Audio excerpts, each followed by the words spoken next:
Hello. Hello mister Mukta, எப்படி இருக்கீங்க? நல்லா இருக்கேன், நல்லா இருக்கேன். நீங்க எப்படி இருக்கீங்க?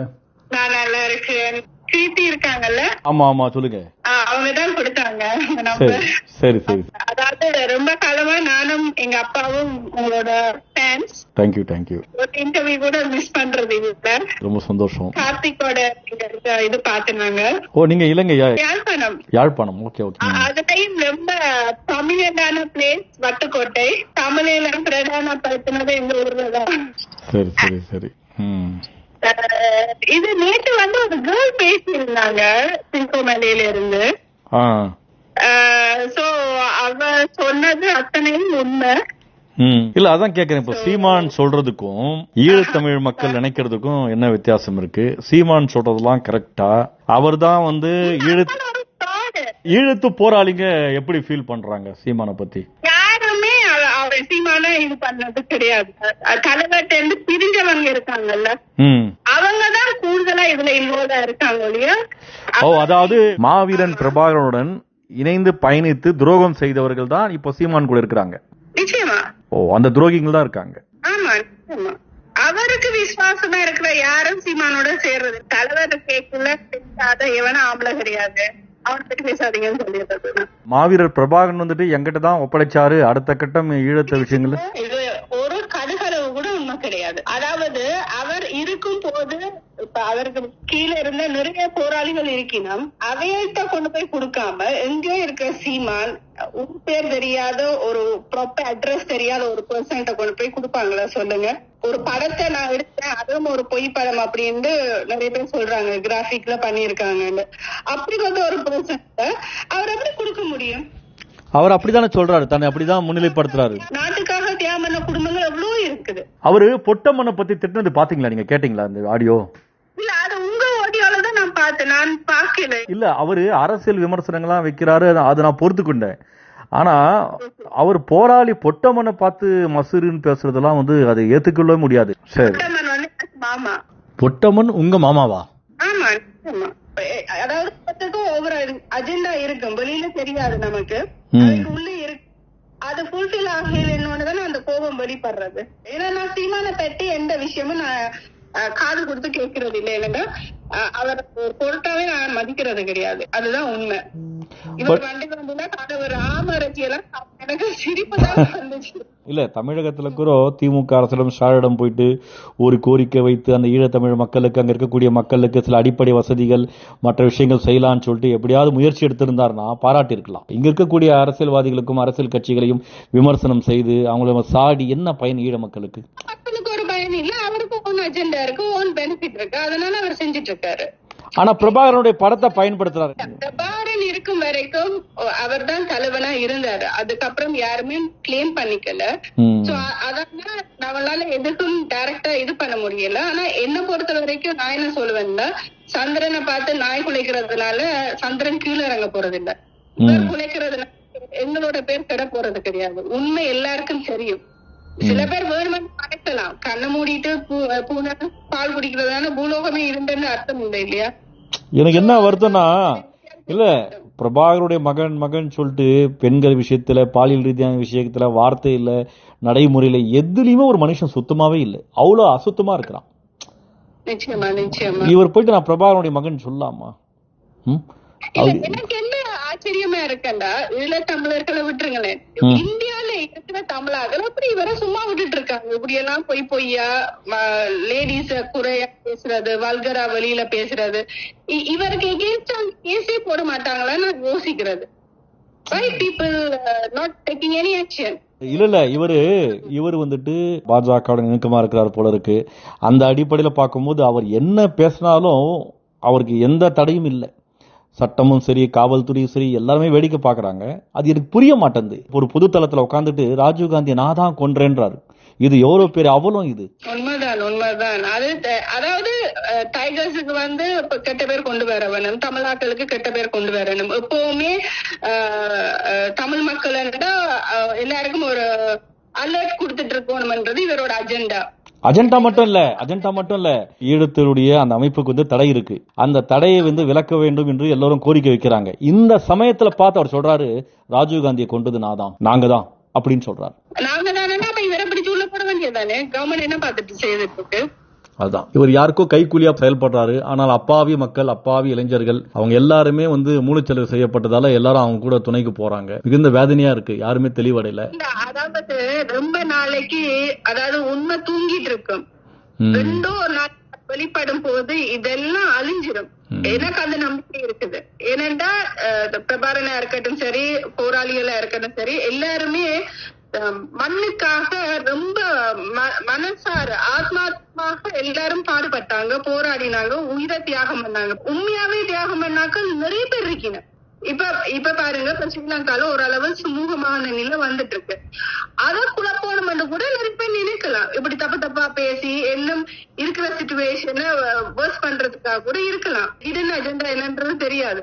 இல்ல, அஜெண்டா இல்லாம சீமான் செயல்பட மாட்டார்ல, அஜெண்டா இல்லாம சீமான் பேச மாட்டார்ல. நிச்சயமா ஏதோ ஒரு ஹிடன் அஜெண்டா இருக்கு. சீமான் அவர்கள் மாவீரர் பிரபாகரன் அவர்களை மிகவும் அசிங்கமா பச்சையா திட்டிருக்கிறாரு. ஆனா அந்த ஆடியோ பயன்படுத்தி நம்ம அவரை கலங்கப்படுத்த விரும்பல தலைவரை. அதனால இந்த ஆடியோ நாங்க ரிலீஸ் பண்ணல. ஆனா அவ்வளவு பச்சையா பேசிக்கிறார். ஒண்ணுமே இல்ல, பொட்டமன மசுருன்னு சொன்னாரு. அதுக்கே நீங்க எல்லாம் கோவப்படுறீங்க. இன்னும் தலைவர் என்னென்ன பேசிக்கிறான் தெரியுங்களா? அதெல்லாம் கேட்டீங்க. அதுதான் நான் சொல்றேனே, சந்திரனை பார்த்து நாய் குலைக்கிறதுனால சந்திரன் கீழறங்க போறது இல்ல, இவர் திட்டுறதுனால அவரோட புகழ் குறைய போறது கிடையாது. அதுதான் உண்மை. தமிழக மக்கள் தான் புரிஞ்சுக்கணும். ஏன்னா அவங்க நினைக்கிறாங்க ஒட்டுமொத்த ஈழ மக்களும் சீமானுக்கு ஆதரவா இருக்காங்கன்னு நினைக்கிறாங்க. நிச்சயமா இல்ல, எப்பவும் கிடையாது.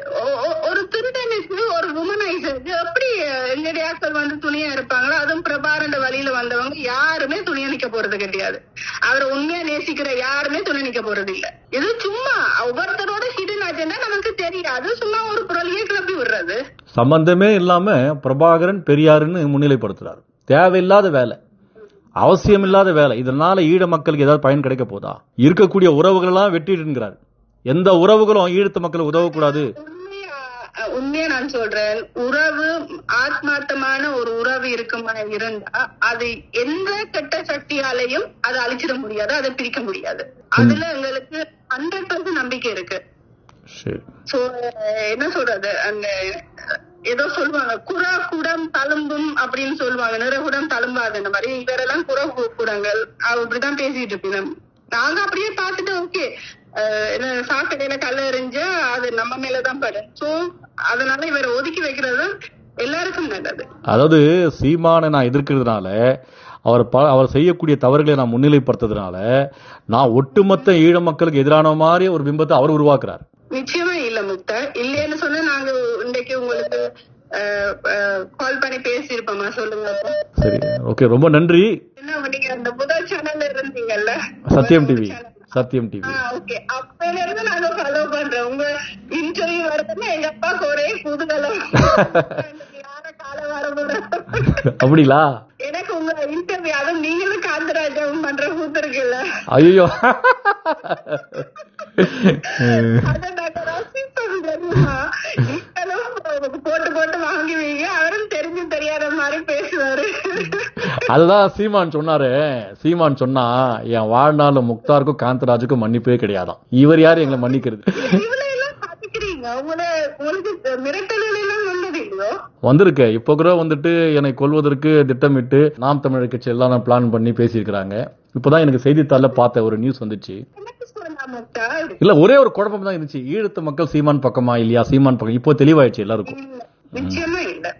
சரி, அப்பாவை கேட்டேன்னு சொல்லுங்க, கண்டிப்பா நான் வரும்போது சந்திக்கிறேன். வணக்கம் சார், நல்லா இருக்கேன். நீங்க எப்படி இருக்கிறீங்க? நமக்கும் வயசு ஆயிடுச்சு, நமக்கும் 82 வயது. ஒரே ஒரு விஷயம் மாத்திரம் நான் உங்களுக்கு சொல்றேன். அதாவது பிரபாரன் பிறந்தது 1956 நினைக்கிறேன். சரி. அந்த 57 கலவரம் நடந்து அந்த டைம்ல தான் பிறந்து, அதுல இருந்தா அவருக்கு அந்த இன சம்பந்தமான பிரச்சனையில ரொம்ப வேகம் வந்தது. எனக்கு அவரை உள்ள சொல்ல போனா ஒரு 16-17 வயது பையனா எனக்கு தெரியும் பிரபாகரன். சரியா? முதல் முதல் எங்கிட்ட வட்டுக்கோட்டை கேள்விப்பட்டிருக்கீங்க, அமுதலிங்கத்தின் எலக்ட்ரேட். அந்த வட்டுக்கோட்டையில தான் முதல் நடந்தது. என்ன, யாழ்ப்பாண மேயர் துறையப்பான்னு சொல்லி அவரை வட்டுக்கோட்டையில இருக்கிற மகாவிஷ்ணு கோயில், அந்த கோயில் அடியில வச்சுத்தான் அவர் சினிமாவாக்களோட ரொம்ப இதா இருந்து இந்த உலக தமிழர் மகாநாடு ஒன்று ஸ்ரீலங்காவில் நடந்து அதில் ஒரு 11 பேர் செத்தவே. Okay okay. அதுக்கு காரணமானவர் அந்த அல்ஃபிரட் துரைப்பாளர். ஓஹோ. அதை வச்சு அவரு ஏன்னா அந்த கலவரத்துல தனம் எல்லாம் அந்த மணல் எல்லாம் கலவப்பட்டு அப்படி இப்படி இதாண்டு எல்லாம் திட்டது. அந்த இதுல கடைசியா இவர் சாகும் பொழுது அந்த கோவில் அடி ஒரே மணல், கடல் கரையோட உள்ள கோயில். இவர் அந்த இறக்கும் பொழுது துடி கேட்க அந்த மணல் எல்லாம் கிளறப்பட்டு எல்லாம் இதாண்டு அப்படித்தான் துரையப்பா இறந்தவர். இது 5 பேர் அதுல சம்பந்தப்பட்டது. அதுல ஒரு ஆள் பிரபாகரன். ஒரு மணி கொஞ்சம் பேரை சொல்லணும். பிரபாகரன் சந்ததியர். மற்றது நான் பேரை சொல்ல விரும்பல. அது 5 பேரையும் எனக்கு தெரியும். எங்கட வீட்டுல இருந்து நடந்து போற தூரத்துல அது நடந்தது. ஓஹோ, சரி சரி சரி சரி சரி. எங்க அப்பாட அம்மாட ஊரும் பிரபாகரன் ஊரும் ஒரே ஊரு தான். அதான் சவுண்ட் பார்த்தா தெரியுது. அப்படியா? ஆமா. இப்பவும் என் பொண்ணுட்ட கதைங்க இங்கதான் பிறந்தா. உன்னோட கணவர் யாருன்னு கேட்டா பிரபாகரன் சொல்லுவாங்க. ஏன்னா அவ அந்த பிறந்த இயர் 2009. ஓஹோ. எனக்கு நான் நிறைய இன்டர்வியூ பண்ணிக்கிறேன். அப்பெல்லாம் எனக்கு பெருசா தெரியல. இப்ப கடைசியா அந்த கார்த்திகோட இன்டர்வியூ பண்ணீங்களா, பிரபாகரோட அண்ணன் மகனோட இன்டர்வியூ, அது முடிஞ்ச பிறகுதான் நிறைய ஈழத்து மக்கள் போன் பண்ணி எங்கிட்ட பேசினாங்க. இப்ப நீங்க எப்படி பேசுறீங்க? அதே ரீச் பண்ண நீங்க நம்ப மாட்டீங்க. இந்த கோவிட் டைம்ல இருந்து உங்க நம்பரை கேட்காத ஆக்கலே இல்லைன்னா எனக்கு எப்படி ரீச் பண்றேன்னு உங்களுக்கு தெரியல. எனக்கு தெரியல, கான்டாக்ட் இல்ல. இப்ப கிட்ட வந்திருந்தாங்க, அவர்கிட்ட தான் நான் காலையில கேட்டேன், எனக்கு எப்படியாவது முக்தாட நம்பர் எடுத்து கொடுங்க அப்படின்னு. அதுக்கு சொன்னா இருக்கு, நீங்க கதைங்க அப்படின்னு சொல்லி. ஒண்ணு இல்ல, என்னுடைய Facebookல நீங்க யாராவது மெசேஜ் அனுப்பினாவே நான் லைன்ல வந்துருவேன். இது என்னன்னா, என்னுடைய நம்பரை நான் தமிழ் கட்சிக்காரங்க என்ன பண்றாங்க, பொது தளத்துல போட்டு என்ன ரொம்ப வல்கரா திட்டணும்னு சொல்லிட்டு எல்லா இடத்துலயும் போட்டிருக்காங்க. அதனால என்ன பண்றேன், இந்த போன் நான் எடுக்கிறது இல்ல நம்பர். இதனால நிறைய உறவுகள்ட்ட என்னால பேச முடியாம போயிடுது. அவருக்கு அப்படி ஒரு கீழ்த்தர உண்மையா அவர் என்ன ஒரு மனுஷனா மதிக்கவே கூடாது இந்தியாவுல. ஏன்னா அதை செய்யறாங்கன்னு எனக்கு என்ன தெரியல. எனக்கு from the beginning இவர் எப்ப பிரபாகரன படத்தை காட்டி அந்த உணர்ச்சியா பேசினாரோ அப்பவே எங்க அப்பாட்ட சொன்னேன், இந்த ஒன்னா நம்பர் திருடனப்பா அப்படின்னு தான் நான் சொன்னேன். இறந்ததுக்கு அப்புறம் அவங்கள வச்சு நீங்க என்ன அரசியல் பண்ணி இருக்கு? அப்ப உனக்கு என்ன ஒரு ஹிடன் அஜெண்டா இருக்குது? நான் from the beginning சீமான மதிக்கிறது இல்ல, சீமான பத்தி பேசுறவங்களுக்கு நல்ல லெப்ட் அண்ட் ரைட் கொடுக்கறது இல்ல. நானே என்ன நினைச்சேன் தெரியுமா, ஒட்டுமொத்த ஈழ மக்களும் சீமான் பக்கம் தான் இருக்கிறாங்கன்னு நினைச்சேன். எனக்கு இப்போ இந்த நேர்காணலுக்கு பிறகுதான் இவ்வளவு பேர் போன் பண்ணி ஈழ மக்களும் ஆஸ்திரேலியா கனடால இருந்து எல்லாரும் பேசுறவங்க எல்லாருமே அதான் சொல்றாங்க, நாங்கெல்லாம் ஏத்துக்கல, நீங்க ஏன் அப்படி நினைக்கிறீங்க, நாங்க என்னைக்குமே சீமானை ஏத்துக்கல, நாங்க தலைவருடைய வழியில வந்தவங்க, இப்படிப்பட்ட ஒரு அயோக்கியனை தலைவர் எப்பவுமே ஏற்றுக்கொள்ள மாட்டாரு, நீங்க எங்களை தப்பா புரிஞ்சுக்கிட்டீங்கன்னாங்க. இப்படி ஒரு கேவலமான அந்த பேரையும் உச்சரிக்க நாங்க கூச்சப்படுவோம்.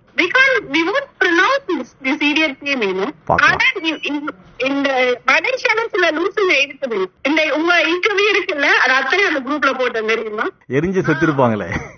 அவங்க ஒரு மூச்சு காட்டாது. யாராவது ஏதாவது சொன்னாங்கன்னா அதுல ஃபயர் பண்ணிடுவோம். டைகர்ஸ் படத்தை திருடி வச்சிருக்கானுங்கல்ல, அவனுங்கதான் இவருக்கு சப்போர்ட் பண்ணுவானுங்க. நல்லப்ப யாரும் சப்போர்ட் பண்ண மாட்டோம். கவலைப்படாதீங்க, தமிழக மக்களும் விரைவில் புரிஞ்சுக்குவாங்க.